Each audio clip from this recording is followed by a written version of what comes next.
பச்சையம்மன் ஜோதிட நண்பர்களுக்கு அனைவருக்கும் வணக்கம். இன்று நாம் காணவிருக்கும் பதிவு லக்ஷ்மி குபேர பூஜை எப்படி நாம் எப்போ செய்வது அப்படின்றத பார்ப்போம். தீபாவளி அன்று காலையில் எப்போ நம்ம தலை குளிக்கிறது, எப்போ சாமி கும்பிட்றதுன்ற மாதிரிலாம் போன பதிவில் பார்த்துட்டோம். அடுத்து பார்த்திங்கன்னா தீபாவளி அன்று மாலை 5:30 மணிக்கு கூட வச்சுக்கோங்க. அதுக்கு 5:30 மணிலேருந்து 6:30 மணிக்குள்ளே நாம் பூஜை செய்ய வேண்டும். எப்படி செய்யலாம் அப்படின்ற மாதிரி பார்த்திங்கன்னா, ஒரு கலசம், ஒரு சொம்பு வச்சுட்டு அதில் நீர் ஊற்றி மாவிலை வைத்து ஒரு தேங்காய் வைத்து அந்த சொம்பில் நூல் சுற்றி உங்களுக்கு எப்படி செய்ய முடியுதோ செய்யுங்க. உங்களுக்கு ஆரம்பத்தில் செய்கிறது கொஞ்சம் கஷ்டமாக தான் இருக்கும். அப்படி சாதாரணமாக நீங்கள் தேங்காய் வச்சுக்கலாம். சில பேர் எங்களால் அலங்கரிக்க தெரியும், அலங்கரிப்போம் அப்படின்னா அந்த தேங்காயை ஒரு அம்மனாக எப்படி உங்களுக்கு அலங்கரிக்க தெரியுமோ அலங்கரிச்சுக்கோங்க. அதுக்கு மேலே பூ வைத்து ஒரு ரவிக்கை துணியும் போட்டு அதை நம்ம இப்போது லக்ஷ்மியாக பாவிக்க வேண்டும். ஒரு வாழை இலையில் பச்சரிசி வைத்து, இது சில பேர் நோம்புக்கு எடுத்துப்பாங்க, இது நோம்புக்கு இல்லை, லக்ஷ்மி பூஜைக்கு சொல்கிறேன். அது பச்சரிசியை இட்டு அதுக்கு மேலே இந்த கலசத்தை வைத்து இதை நாம் லக்ஷ்மியாய் பாவித்து அந்த கலசத்துக்கு வெளியே வெற்றிலை, வாழைப்பழம், பாக்கு, பூ தனியாக வச்சுட்டு 2 பக்கமும் குத்து விளக்கு கண்டிப்பாக இருக்க வேண்டும். 5 முகமும் எரிய வேண்டும். 1 முகம் 2 முகம்லாம் ஏற்றக்கூடாது. 5 முகமும் குத்து விளக்கில் 2 பக்கமும் ஏற்ற வேண்டும்.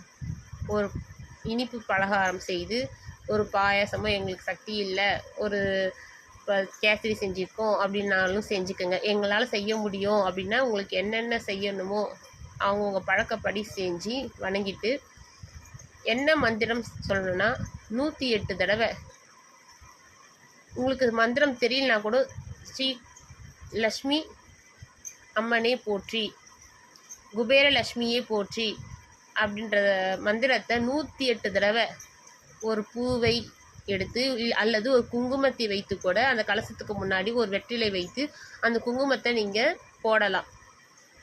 பூ போடுற இருந்தீங்கன்னா ஒரு உதிரி பூக்கள் எடுத்து அந்த கலசத்து மேலே 108 தடவை சொல்லி நம்ம குடும்பத்தில் இருக்கிறவங்க எல்லோருமே அமர்ந்துக்கணும். எல்லோருமே போடலாம். ஒருத்தர் மட்டும் தான் போடணும், குடும்ப தலைவி தான் போடணும்னு கிடையாது, எல்லோருமே போடலாம். அந்த குங்குமம் வச்சு நீங்கள் அர்ச்சனை பண்ணியிருந்தீங்கன்னா அந்த குங்குமத்தை எல்லாருக்குமே கொடுக்கணுன்ற மாதிரி இல்லை. வீட்டில் இருக்கிறவங்க மட்டும்தான் குங்குமத்தை வச்சுக்கணும். வெளியே இருக்கலாம் ஆள் கொடுக்கக்கூடாது.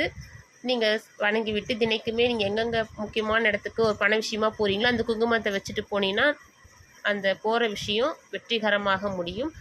அதன் பிறகு அர்ச்சனை செய்து விட்டு 6:30 மணிக்குள்ளே தீப ஆராதனை செய்ய வேண்டும்.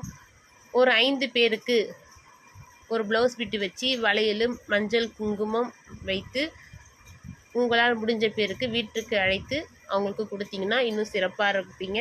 அடுத்த வருஷத்துக்குள்ளே நீங்கள் என்ன நினச்சி இந்த பூஜையை செய்வீங்களோ அது கண்டிப்பாக நடக்கும். வீடு கட்ட வேண்டுமா, அல்லது ஒரு வேலை கிடைக்க வேண்டுமா, கடன் சுமை அதிகமாக உள்ளதா, எல்லாமே உங்களுக்கு என்னென்ன தேவைகள் நினச்சி நீங்கள் இதை செய்கிறீங்களோ கண்டிப்பாகவே நடக்கும். தொடர்ந்து செய்யுங்க. நன்றி, வணக்கம்.